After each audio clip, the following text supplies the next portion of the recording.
Mabingelele esizweni benziwe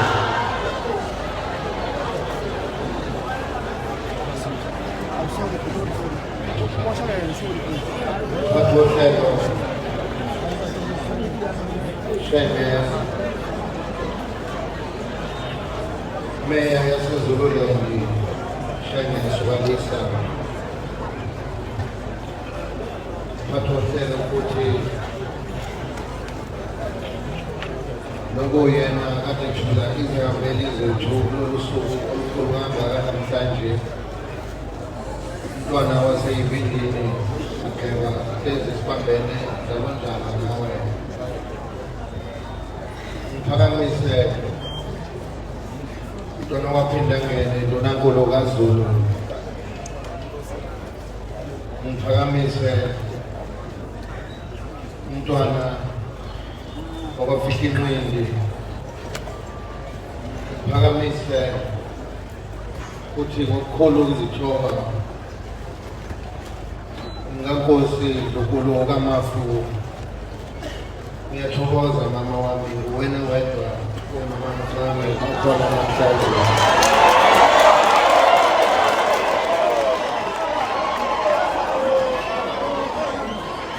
nabesilo phakamise ngaNkosi ungugogo wami futhi wayegane umkhulu uDlunkulu Gwabini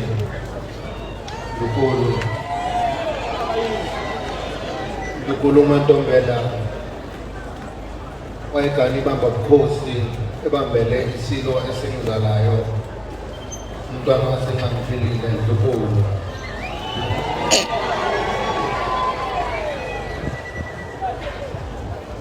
ngibonge kakhulu ngiphakamise ukubonga okukhulu futhi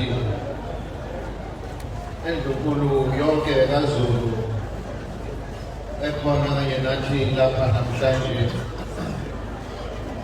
ihlangene neNdlunkulu yakomalume lapho kuzalwa khona umama wami uNdlovukazi umntavenkosi uMatombi ongasekho. Nina bonene ngithokoza kakhulu ukuthi nizobungaza kanye nathi kulolu suku olukhulu kangaka. Nina bonene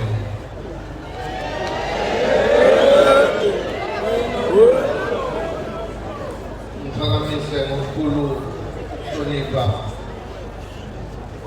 ngiphakamise inkosi yaseZambia ekhona yesizwe sabangoni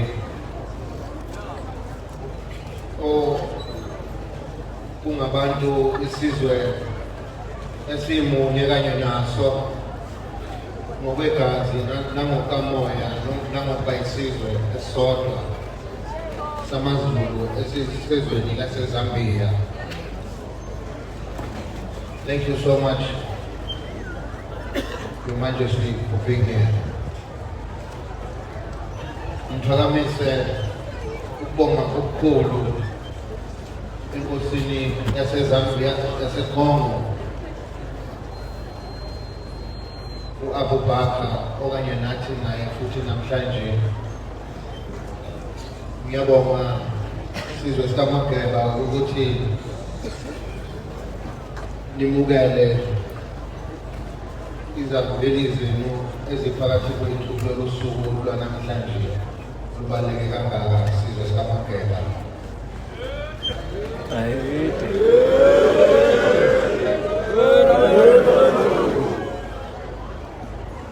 Ngicela ukuba ngibonge kakhulu endlunkulweni yami engikanye nayo lapha namhlanje abantwana abazalwa yimina abakhona nabo. Ngithokoza kakhulu nina besilo phakamise futhi ukubonga okukhulu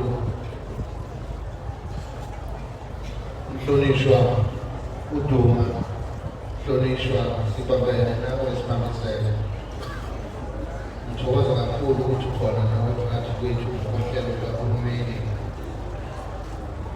ukuthi sibe nawe kulosuku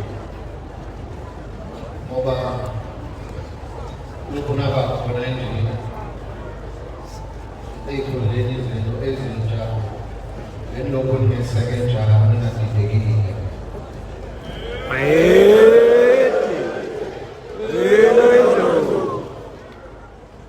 Ngithokoze kakhulu nina bendlovu, ngibingelele sengibuya ekhaya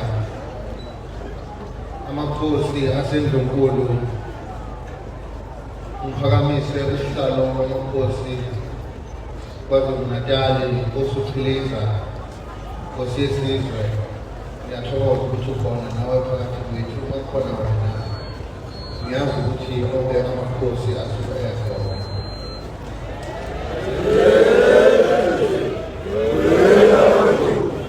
Amakhosi nina besilo iyona ngubo yesihlalo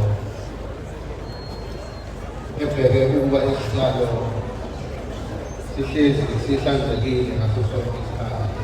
Ngiqhubeke nina besilo, ngibonge kakhulu izinduna ezikhona phakathi kwethu namakhansela akhona.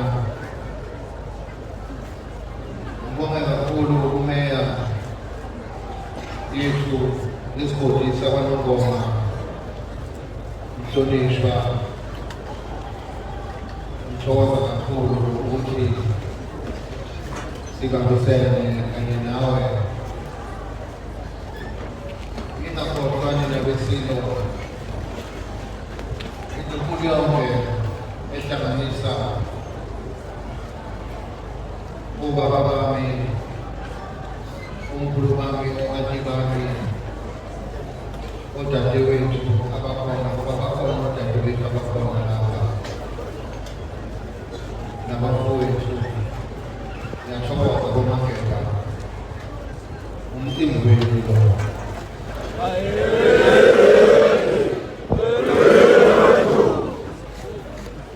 Ngenxa yesikhathi angizukanga kakhulu ukudlulisa nje amazwi okubonga ngibonge kakhulu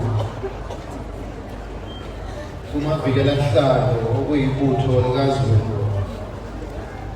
Nina besilo ngiyabonga kakhulu futhi ngiyazibingelela ngoba khona kwenu.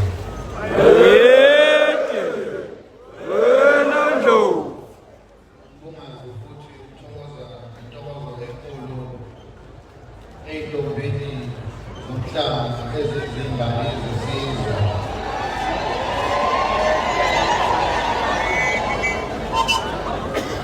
Ngithokoze kakhulu futhi omama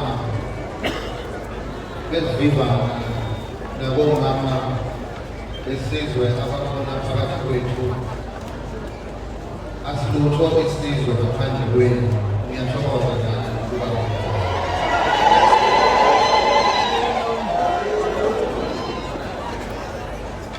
namhlanje nina besilo usuku olukhulu kakhulu esizweni nasemlandweni kaZulu. Namhlanje ngiyanethembisa Zulu Mnyama ukuthi kusukela namhlanje uZulu uhlangene nina besilo.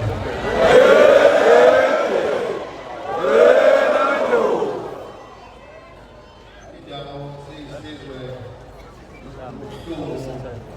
esisuka kubo namhlanje.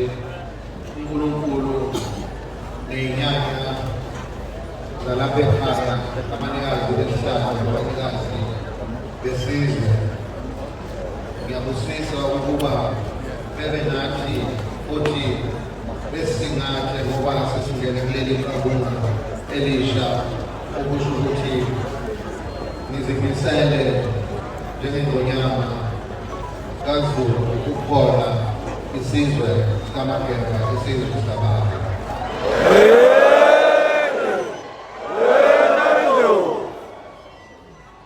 Ngoba ngikenakalela nina besilo inkulumo ey'khulumeli zethu ebelokho zikhuluma lapha ukuba ngisenenhlahla mina ukuthi bakhona abantu abadala abaseduze kwami, abantu futhi abangasekile, abantu futhi ababheke ngeselungu ukuthi konke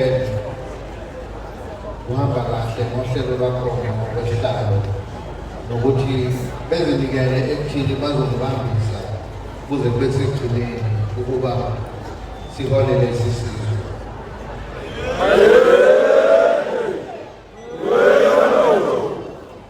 Mina benduku ngithokoza kakhulu kunento eshiwo umalume ngesikhathi kade lapha siyisizwe ngiyinkosi esihlanu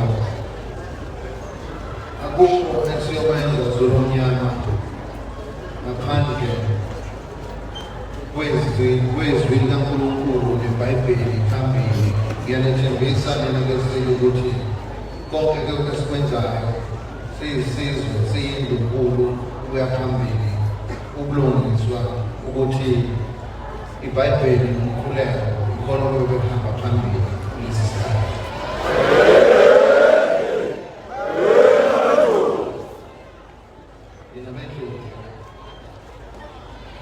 Ngicela ukuba ngibonge Zulumnyama ukuba ethi umntwana wamphindangene abemenzela ukubambisana nezinkulu kanye nami nisabele nizwe njengoba vese beneza nakulokombane. Ngiyakuthokozela ukuthi kume ngobuningi benu ukuthi iweni luzulu ukukhomba isithombe sokuthi niyayiseka inkosi yenu, niyayiseka izinkulu yahamba nenkosi yenu.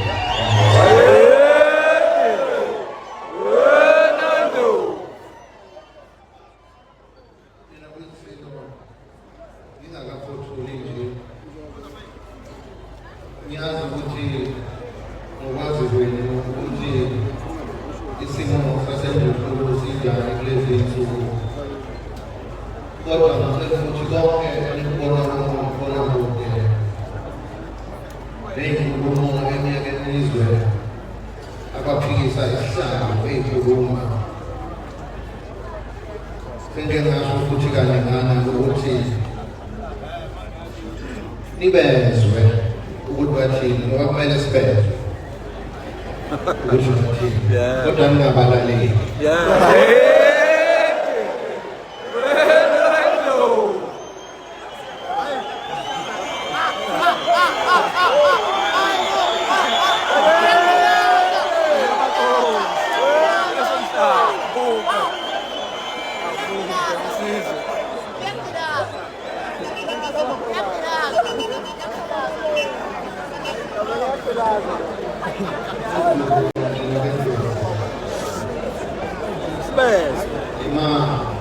Kulesi sikhathi esiphila kuso, isikhathi esibucayi kakhulu esizweni la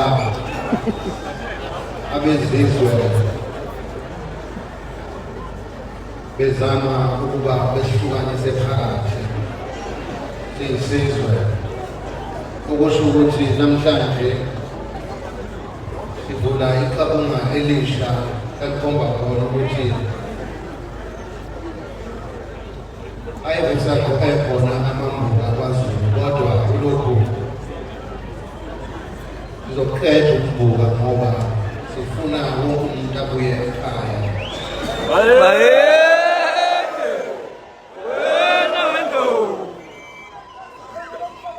Kusukela endlunkulu nina besilo kuye esizweni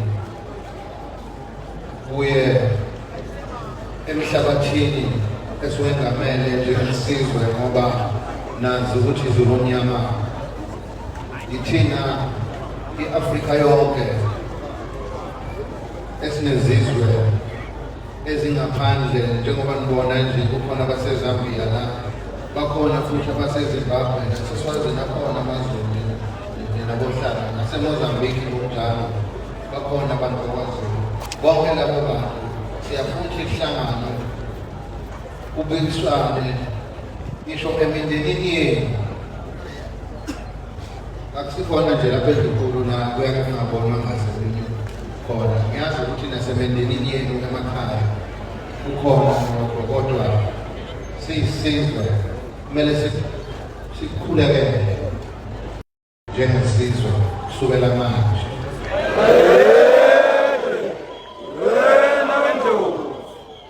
Mina benduku ngithokoza kakhulu uthando lwami enginalo esizweni sikababa. Ngithokoza kakhulu benilokhu nihamba nami kunzima kunjalo. Namhlanje uze lwafika lolu suku uNkulunkulu emhlele. Wasibusisa uNkulunkulu ukuba silibone ngamehlo ngoba kwamina nje ngizaba kunenduku ngiyaliqala ukubona lolu siko lokubekwa kwesiko samaZulu. Ngithokoza kakhulu ngijabulele nonke ukuthi ngikhona kule ngqophamlando yanamhlanje.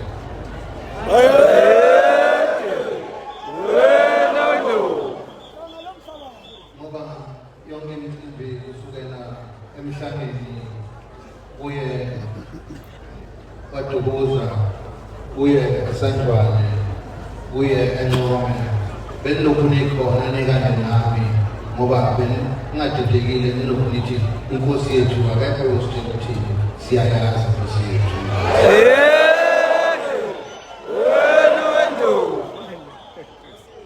Sizosamageba sizosaphuma. Ngithokoza kakhulu kulolu suku olukhulu kangaka namhlanje. Ngicela ukuba ngiphakamise ukubonga okukhulu ebandleni lamaNazaretha uNyazi Bezulu.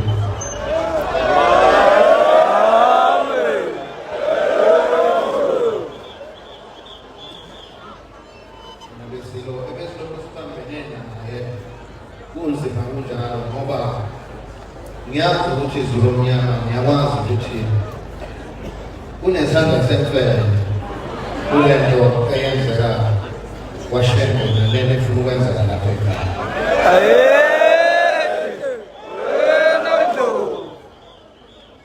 Laba bantu bathuniwe manje-ke ngeke thina sithi sazi iqiniso silandele abantu abathunywe abantu bangaphandle babezosichitha.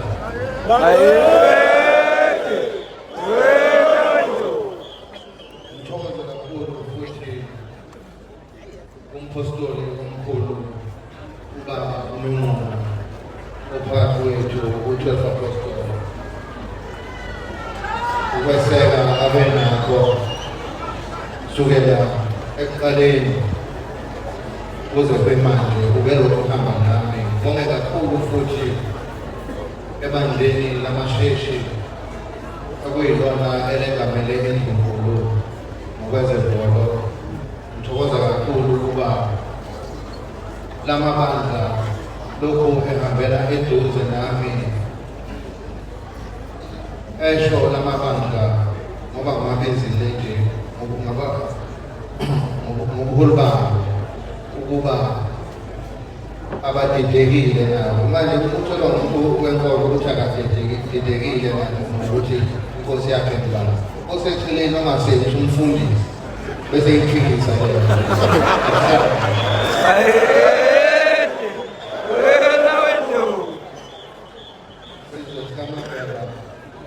Ngicela ukuba sengibala nje ngibonge kakhulu kumongameli wase-South Africa umhlonishwa Matamela Makhosa ukuba usesekile isizwe sikaMageba nesibindi nangokuyiganja. Isitifiketi sobukhosi kasiqondisa nami ngqo.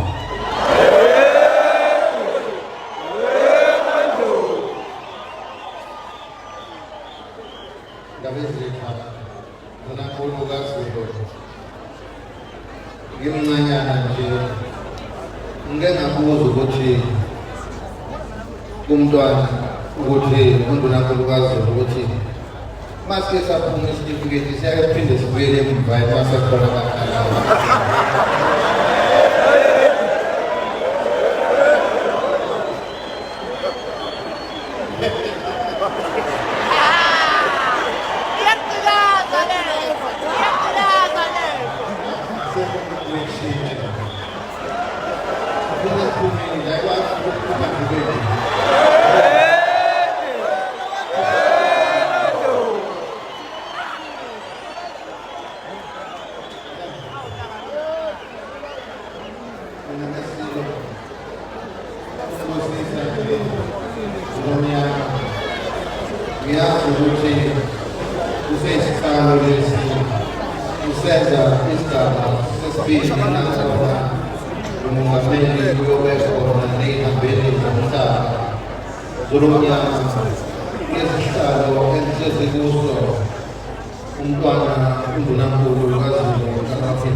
ukumela iqiniso kumnyama wobuntu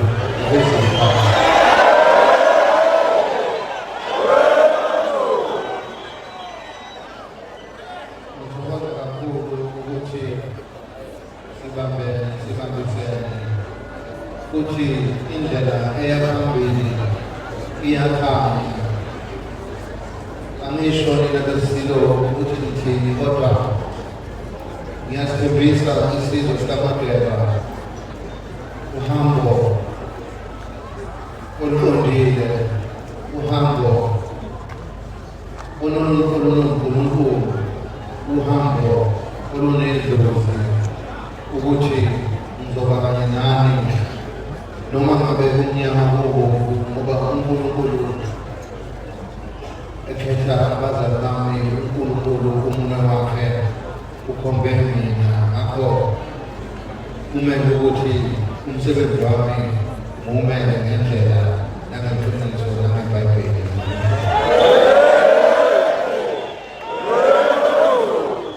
Sengifuthula nabesiko sengibhala sengingahamba manje zolomnyama niye emakhaya niyovula imisamo yenu ngoba kanye namakhosi angamele isihlava sekuzoqala manje ukuthi amakhosi ekwazi ukuthi ethele amanzi ngoba sekuphele iminyaka ngithi emithathu amakhosi engakwazi ukuthela amanzi ngenxa yeyinkinga siyi-South Africa esithe sadlula kuzo eyifana nakho ukufa kokhuvende lakhona isizwe sathinteka khona kakhulu ekutheni konke lokho imisamo yenu kusukela namhlanje isivulekile nina isizwe.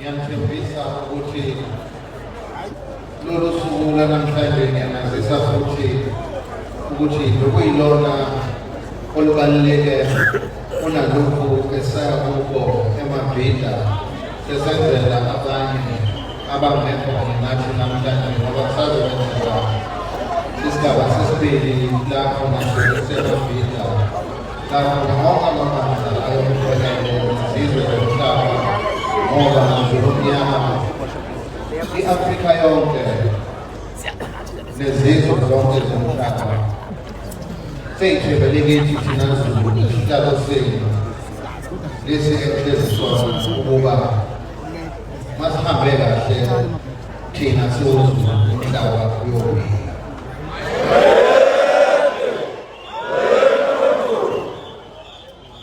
Alokhu ngiyathokoza kakhulu ngiyafisa futhi ukuba masekusondela lokhu kwaseMabhida undunankulu futhi uyophinda kumemezele ngithokoza kakhulu ngifisa ukuba ingathi uNkulunkulu enganibusisa nonke ngamunye ngamunye ebonani ubani